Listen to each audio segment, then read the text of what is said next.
සුබ දවසක්. අද අපි කතා කරන්නේ අද කාලේ ඕනම ව්‍යාපාරයකට අත්‍යවශ්‍ය අංගයක් වෙන ඩිජිටල් ට්‍රාන්ස්ෆෝමේෂන් ප්ලෑන් එක ගැන. ඒ කියන්නේ ඔබගේ ව්‍යාපාරය තාක්ෂණයත් එක්ක අලුත් යුගයකට ගෙන යාමේ අවස්ථාව ගැන. ඉතින් අපි මුලින්ම බලමු ඩිජිටල් ට්‍රාන්ස්ෆෝමේෂන් කියන්නේ මොකක්ද කියලා. සරලවම කිව්වොත් ඩිජිටල් ට්‍රාන්ස්ෆෝමේෂන් කියන්නේ ඔයාගේ බිස්නස් එක ඩිජිටල් ටෙක්නොලොජි එක කම්බයින් කරගෙන යන ප්‍රොසෙස් එකක්.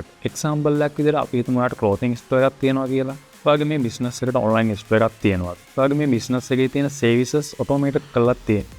ඔයාගේ මේ බිස්නස් එකේ තියෙන data ඇනලයිස් කරලා ඩිසිෂන් ගන්න සිස්ටම් එකක් හදලා තියෙනවා. මේ හැමදේම ඩිජිටල් ට්‍රාන්ස්ෆෝමේෂන් එකේ කොටස්. බිස්නස් වර්ල්ඩ් එක කියන්නේ හැම වෙලේම වගේ චේන්ජ් වෙන දෙයක්.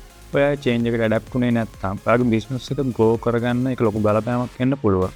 අද කස්ටමර්ස්ලා අප්ඩේටඩ්. ඉතින් යාලගේ අවශ්‍යතාවයන් ඉක්මනින් වගේම පාසෙන් කරගන්න පුළුවන් ක්‍රමයක් තමයි ඩිජිටල් ට්‍රාන්ස්ෆෝමේෂන් කියන්නේ. අපි දැන් බලමු ඔයාගේ බිස්නස් එකට ඩිජිටල් ට්‍රාන්ස්ෆෝමේෂන් එක යූස් කරොත් ලැබෙන වාසි මොනවද කියලා. මැනුවල් ප්‍රොසෙස් එකට වැඩිය ඩිජිටල් සිස්ටම් එක හරිම කාර්යක්ෂමයි. ඔටෝමේෂන් වලින් ඔයාගේ බිස්නස් එකේ ඵලදායීතාවය වැඩි කරගන්නවා වගේම පර්ෆෝමන්ස් වැඩි කරගන්නත් පුළුවන්.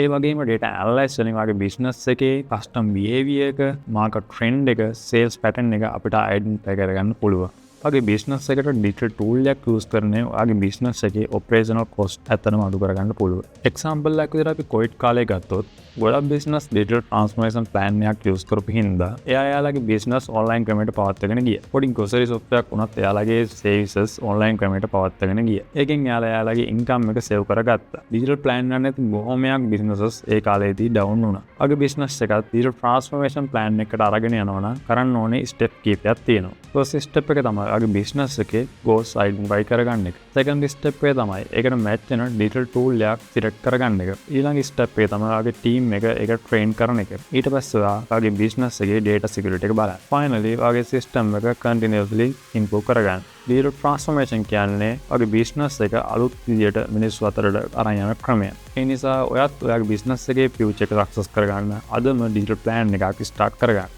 මේ වගේ වීඩියෝස් බලන්න අදම අපිත් එක්ක එකතු වෙන්න.